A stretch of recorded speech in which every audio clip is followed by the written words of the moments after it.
Hey, it's your guy Tyrrell back with the interviews.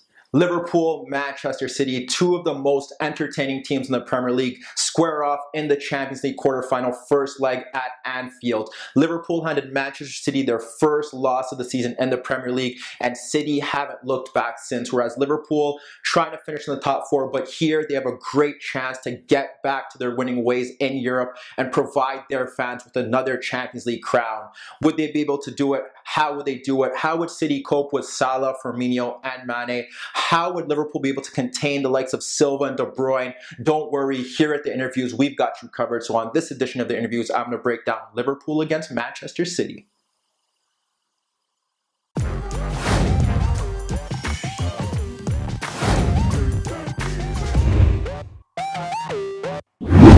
So Liverpool, Manchester City, the big match of the Champions League on this day. Liverpool handing Manchester City their only loss in the Premier League this season. Would lightning strike twice? How would Liverpool do it? How would City stop Mane, Firmino, and Salah? When we look at the board, we got Liverpool in the red, we got Manchester City in the blue. Liverpool in a 4-3-3, no real surprises. Firmino up front, Mane and Salah on the flanks, and in midfield, it was Oxlade-Chamberlain, Milner, and Henderson. For Manchester City, a bit of a surprise.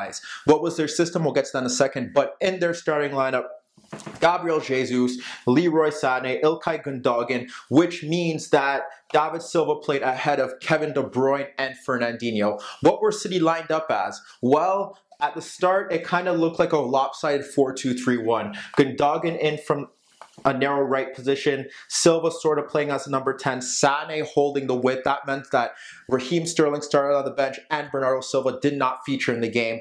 And with that being said, Laporte started at left back. Big worry signs. How would that work? Would he be able to stop Salah?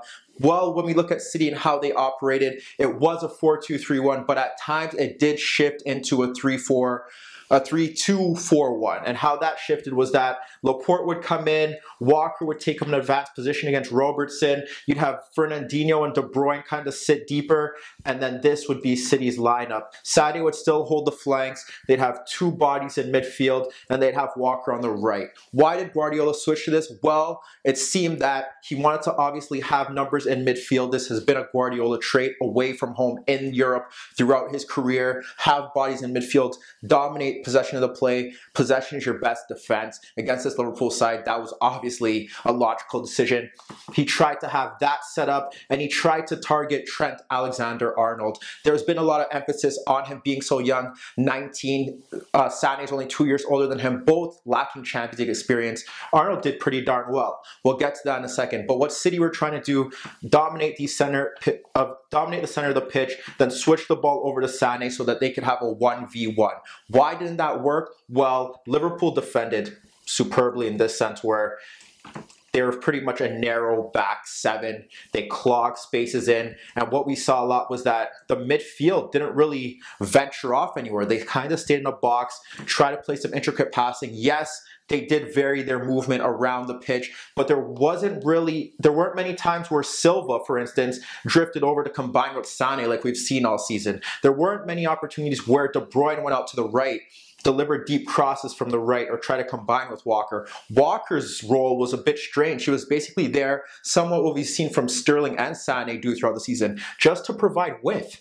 Nothing really there. No real intent to deliver cross into the box, and it was obvious that they wanted Sané 1v1 with Arnold. In that sense, Gabriel Jesus was up in a very difficult battle against Virgil van Dijk, who was very good on the ground, and this was a game where you felt like they missed Sergio Aguero because obviously the height advantage favors Van Dijk, and maybe they'd play more balls to feet, kind of get those link-up plays, but they couldn't get through this organized midfield that pressed them and harried them throughout. So what happened here was that balls were switched out to Sané, in defense to Sané, well, not in defense to Sané, but he struggled throughout. Poor decision making, couldn't beat Arnold 1v1, and that's kudos to Arnold.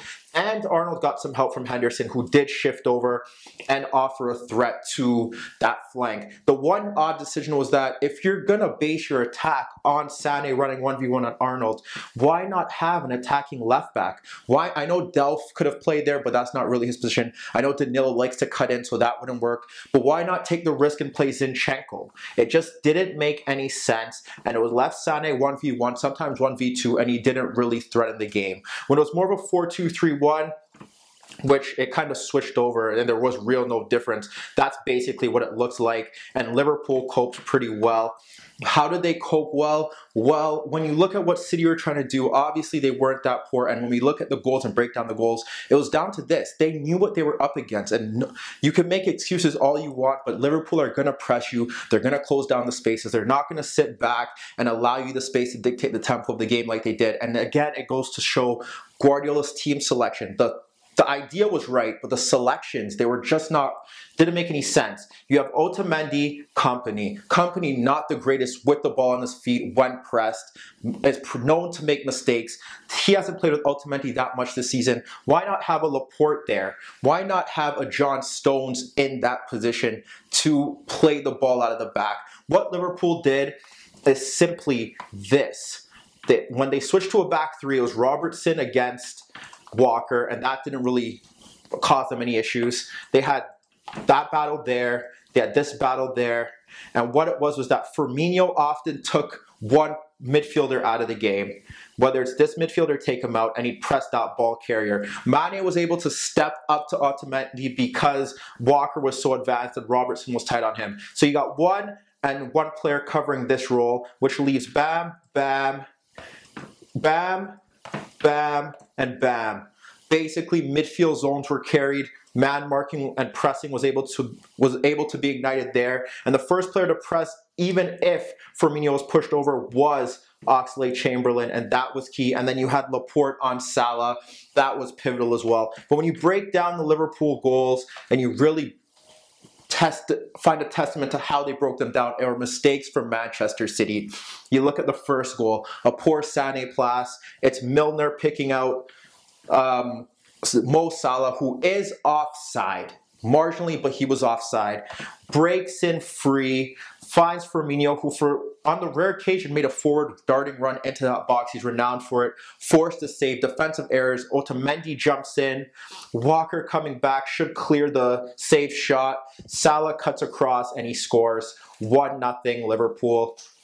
You think the onslaught's coming. You look at the second goal, you question how could they mess that one up? Well, when you look at it, it is a foul.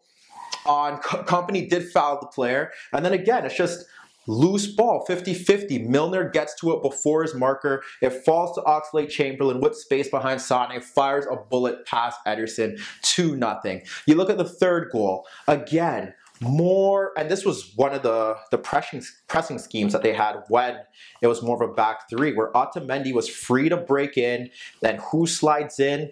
Isn't it not James Milner? Again, James Milner breaks up the play. Ball is slid to Salah, tries to take on Laporte. Laporte did very well against Salah. We have to state that again because everyone thought, why did Laporte start? He didn't have a bad night. Salah did not really create any chance from open play. Got past a few markers, but never really tormented City in the final third. Cross is blocked. This is key what happens after that. So the cross is blocked. Two center backs here. Well, Laporte's there. You have a center back there. You have a center back here. Or you have two center backs here.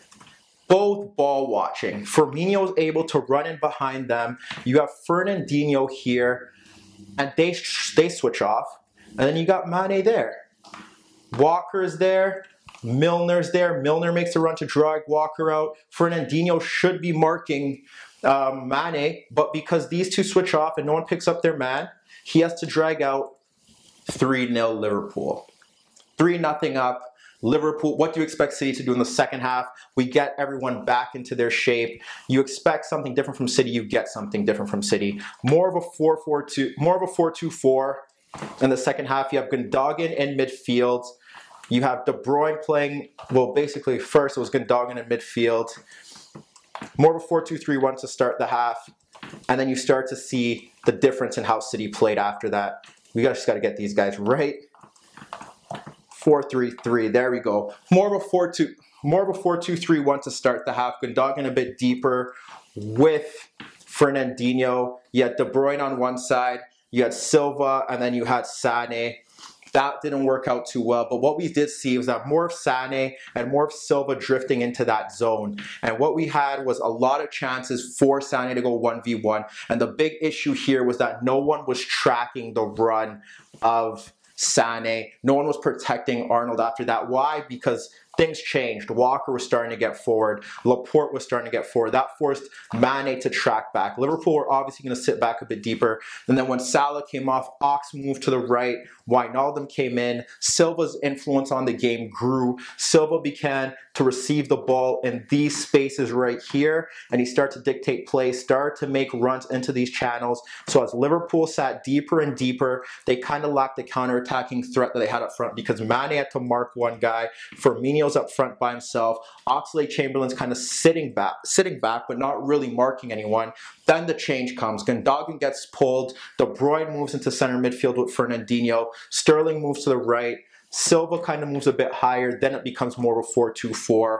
Sterling holds the width. We see some combinations with Walker. Walker's bombing forward. We get De Bruyne moving into these zones. We had a few De Bruyne crosses into the box, one that possibly Silva would wish that he got back. We saw De Bruyne and Sterling combined with a 2v1 or 2v2, and Sterling broke free behind Robertson, delivered a cross behind Jesus, probably should have led to a goal.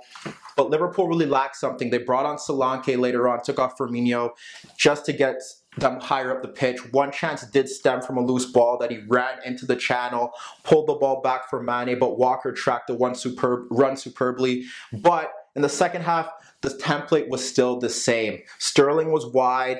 He did get involved on a few occasions, but there were a lot of times throughout that second half where he was just holding the width. They wanted Sané at Arnold, and you know what? There were three really good chances that probably should have led to a goal. You think about Fernandinho clipping the ball over the top, Arnold lost him, Sané drives his shot wide. You think about the offside goal, where we think about the long diagonal that's played into Sané, 1v1, that should have led to a goal. You think about the offside chance where he looked like he was marginally onside, basically breaks behind Arnold again, delivers a cross shot, Jesus taps it in, possibly, arguably should be 3-1, but there were three golden opportunities where Sané did get in behind Arnold.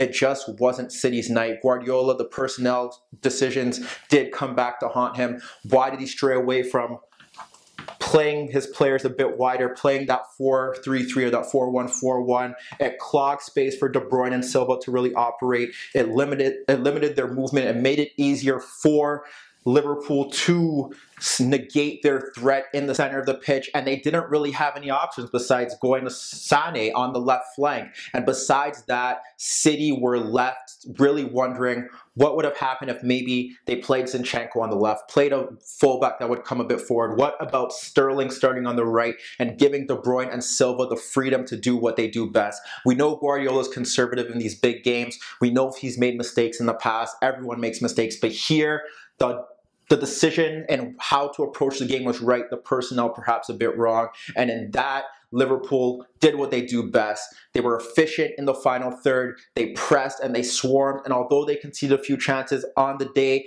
they had hardworking players and Milner and Henderson swarming up front. The front three do what they do, and the back four deserve a lot of credit. A Liverpool side that is often labeled as a team that don't have a great defense and make a lot of mistakes.